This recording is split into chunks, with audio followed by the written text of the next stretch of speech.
ఒక పులివెందుల్లోన ఒక బ్రేక్ చేసిన విజయంగా దీన్ని చూడాలి. మీరు మానిటరింగ్ కావచ్చు, ఎందుకంటే దాదాపు 40 ఏళ్ల చరిత్రను ఒకసారి బ్రేక్ చేసినట్టుగా అయింది. ఎలా చూస్తారు ఈ విజయాన్ని?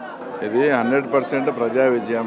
ఎవరినైనా ప్రజలను 35 ఏళ్ళు అక్కడ ఓటే వేయనీయకుండా చేసి తర్వాత ఓటు వేయనిస్తే ఆ రిజల్ట్ వచ్చేసి ఇలానే ఉంటుంది. ప్లస్ ముఖ్యంగా ఇప్పుడు ఇన్ని ఓట్లు వచ్చినాయంటే ఈ తెలుగుదేశం ఓట్లే కాదు, వైఎస్ఆర్సీపీ నుంచి కూడా మాకు ఓట్లు వచ్చాయి. ఎలా అంటే జగన్మోహన్ రెడ్డికి బాగా ఆయన మదం ఎక్కి అహంకారంతో ఉన్నాడు.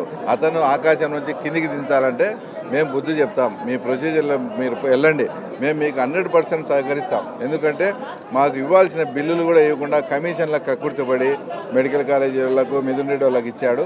ఇతనికి ఖచ్చితంగా మేము బుద్ధి చెప్తాం ఈసారి అని వైఎస్ఆర్సీపీ క్యాడర్ అంతా కూడా మా వైపు ఉండి, ఆ తర్వాత మాకు ఫోన్లలో వాళ్ళు జగన్మోహన్ రెడ్డిని మాట్లాడిన మాటలు, నన్నేందో బీటెక్ రవి వాడు ఈడని మాట్లాడాడు, వాళ్ళ కార్యకర్తలు నాకు ఫోన్ చేసి జగన్ రెడ్డి గురించి మాట్లాడిన మాటలు చెప్తే అతను ఉరి వేసుకోవాలా, ఆ పరిస్థితి ఉంది. మీరు 4 కీలకమైన మాటలు చెప్పారు. ఎందుకంటే ఆ విజయానికి గల కారణాలు ఏంటంటే 4 కీలకమైన అంశాలు చెప్పారు మీరు. అవును, చంద్రబాబు నాయుడు గారి సుపరిపాలన కావచ్చు, వాళ్ళ క్యాడర్లో విపరీతమైన అసంతృప్తి కావచ్చు, ఆ తర్వాత ఎర్రబల్లి చెరువుది కావచ్చు, ముఖ్యంగా 4వది స్వేచ్ఛాయుత వాతావరణంలో వాళ్ళకి అవకాశం కల్పించడం కావచ్చు. లతారెడ్డి గారిని పెట్టడంలో ఒక కీలకమైన స్ట్రాటజీ ఏదైనా ఉందా? స్ట్రాటజీ ఏం లేదు. మా తమ్ముని వచ్చి భరత్ రెడ్డిని కూడా పెడితే ఏదైనా మేము స్ట్రాటజీ కానీ ఇంకోటి వర్కౌట్ చేసుకోవాలంటే అతను డోర్ టు డోర్ క్యాన్వాస్ చేయాల్సి వస్తుంది. అదే నా భార్యను కన్నా పెడితే ఆమె డోర్ టు డోర్ ప్రచారం చేస్తూ పోతూ ఉంటుంది. మేము ఏదైనా స్ట్రాటజీస్ వర్కౌట్ వేరే వాళ్ళని చేర్చుకోవడంతో ఓబులెడ్డిని కానీ విశ్వనాథ్ రెడ్డిని కానీ మా పుష్పాన్ని కానీ వీళ్ళందరినీ మేము స్ట్రాటజీ ప్రకారంగా చేర్చుకున్నాం కదా అందరినీ. ఈ బీట్లో భాగంగా కొంచెం మాకు టైం దొరుకుతుందని చెప్పి మా భార్యను పెట్టడం. అంటే పులివెందులో 40 ఏళ్ల దీనికి ఆధిపత్యానికి బ్రేక్ పడినట్టేనా? ఆల్మోస్ట్ ఆల్ బ్రేక్ పడింది. మేము ఏంటంటే ఇక్కడ ఏదైతే వాగ్దానాలు ఏదైతే హామీలు ఇచ్చి అన్నీ చేశామో అవన్నీ ఫుల్ఫిల్ చేసి ఈ పులివెందుల మండలాన్ని మేము చెప్పినట్టన్నీ చేశాం.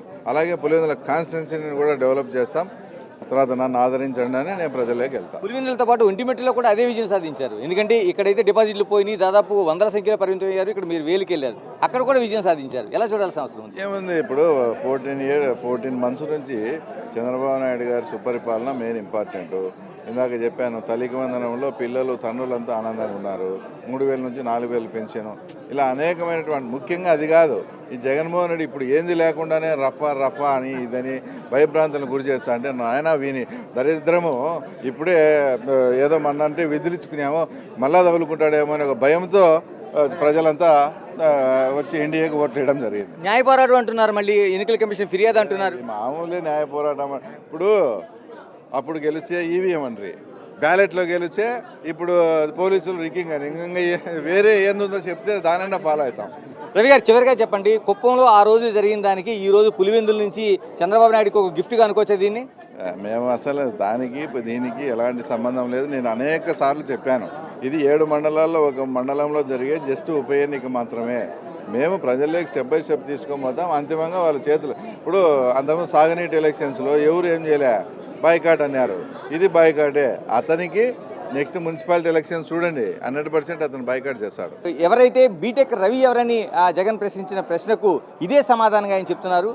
టోటల్గా చూసుకుంటే ఇప్పటి వరకు 40 ఏళ్ల ఆధిపత్యానికి ఒక బ్రేక్ పడిందని బీటెక్ రవి స్పష్టం చేస్తున్నారు.